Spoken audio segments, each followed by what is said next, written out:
Hey, it's Man's World FTM1. This is Kai for week 43. Can you believe it? It's almost been a year.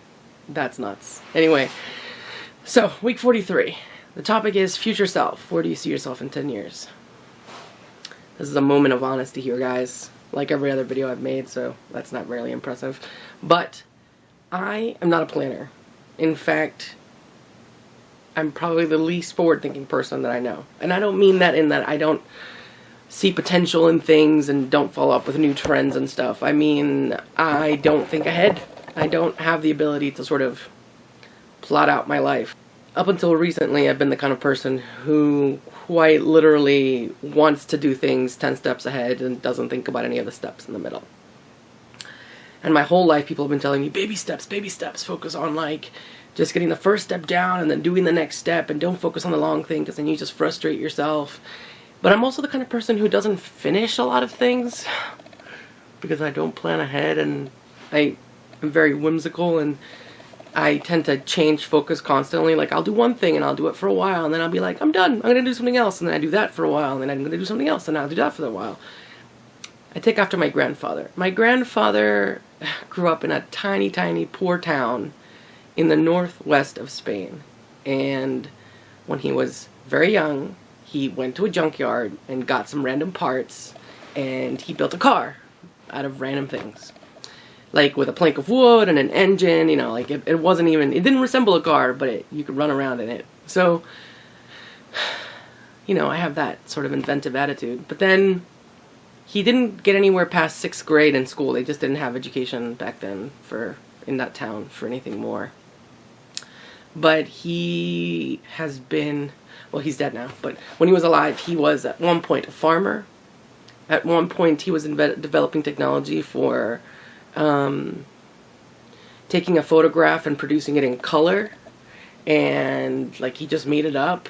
And he had like 50 jobs while he was alive. And the last thing that he did is that with no high school or college education, he bought a business and he made fireworks until the day he died. Because he just did.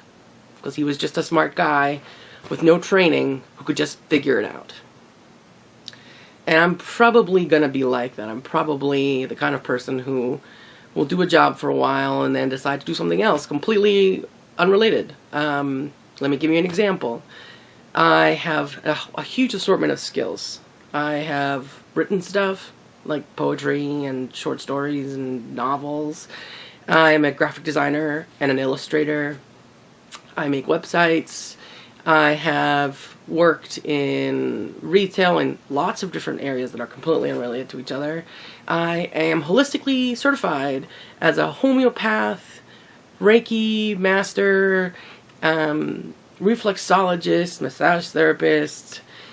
So let's see, I'm into fortune telling, and I'm into technology, and I work in the computer industry right now, and I learn languages.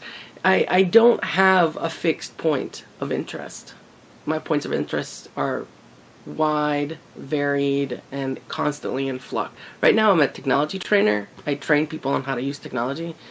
And before that I was doing tech support. And before that I was doing sales. And I hope to do English as a second language to go overseas and see the world while I teach English. And that's as far as I've gotten, and that's maybe 2 years from now. I know that one day I want to move to California and live in San Jose, San Francisco area. I want to live there. Not even San Francisco, but around it. Like Silicon Valley. I want to live there. It's a beautiful place, and I'm obsessed with it. And I once moved there for a day because I'm spontaneous and stupid, and I will follow my heart to do what I'm passionate about. And I want to live there, and so I moved there for a day, you know, and then I moved right back. But, you know, I've done CAD, like AutoCAD, you know, like drafting on computer technologies, and I've done administrative stuff, and I can type 100 words a minute, and, you know, I'm not limited by or supported by the idea that I have a single goal for what I want to do with my life. I can't tell you what I'm going to do. I want to be a comic book artist. I want to be a stand-up comedian. I want to be a motivational speaker. I want to be a tattoo artist. I have so many hopes and dreams and skills and interests that vary in so many ways that I don't know what I'm going to do 2 years from now, or 4 years from now, or 5 years, or 6 years, or 8 years from now.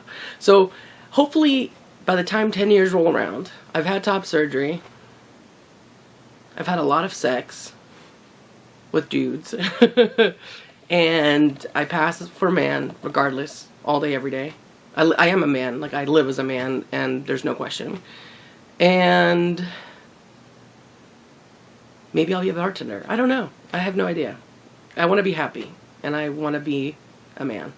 And that's really as far as I'm getting. Now, as to the second part of this question, which is, what do you see for transgender rights? The only people holding us back currently are old, stuffy white dudes in the government who don't understand us. Because we're so far beyond their scope of their generation that what they say really means nothing in regards to who we are or whatever. So the young people and regular folks everywhere, they're cool with it. They accept us. They embrace us. They find us powerful and brave and honest and true and good and all these other things. So I have never encountered somebody who has been sexist or racist or mean to my face beyond the fact that maybe we don't have communication styles that work with each other. But never has someone condemned me for my gender and sexuality. Never. At least not in the recent future that I can recall. All I remember are people being positive and supportive, and my allies and my friends. So everybody, as far as I can tell, doesn't hate us. And the people who do hate us, I have never met them. Or they're in the government. Or they're playing politics. So hopefully, the young people today who are embracing so many things will take over the government. Or the government will just dissolve, I hope. That's what I want. I want the government to go away. Because people have it. It's government that's fucking us up. Anyway, thanks for watching. Next week's topic is going to be about vlogging. This thing I'm doing now. Can you believe? So I will talk to you next week, and you guys have an awesome week. Kai out, and next week I'll be 2 weeks on T, and we'll see if anything changes. So far, I feel about the same. Except I'm horny. Okay.